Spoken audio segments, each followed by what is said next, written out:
আলহামদুলিল্লাহ আমাদের হাঁসের বাচ্চাগুলো যেগুলো আমরা 27 তারিখে বসাইছিলাম, তো আলহামদুলিল্লাহ এগুলো আজকে বুডিংয়ে দিয়ে দিছি।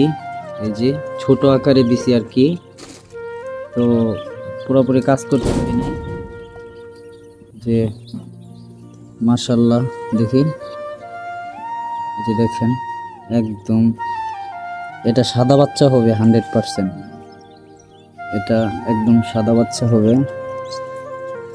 দেখেন সবাই দোয়া করবেন, কত সুন্দর করে খেলতেছে। সব কালার মাঝখানে সাদা একজন, সব কালার মধ্যে সুন্দরী এসে সুন্দরী, দেখছেন কত সুন্দর।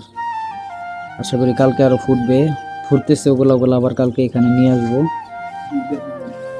আর এখানে এই যে ফার্মি মুরগির বাচ্চাগুলা, এখানে আমাদের দুইটা বাচ্চা আছে। দেখেন এই একটা বাচ্চা, এটা হচ্ছে কাদারনাথ।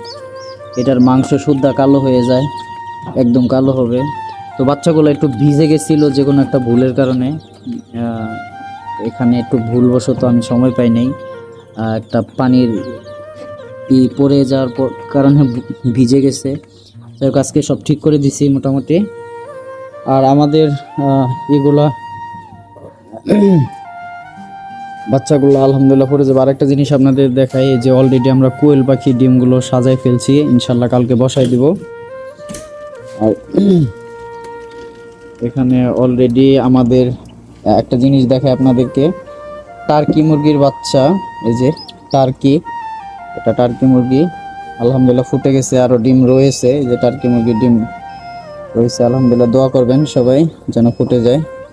যেখানে ফুটতেছে মোটামুটি যে ফুটতেছে, আরো নিচের দিকে ফুটতেছে। যাই হোক আমি দেখাইলাম না, সবাই দোয়া করবেন। এ হচ্ছে আপডেট। আসসালামু আলাইকুম।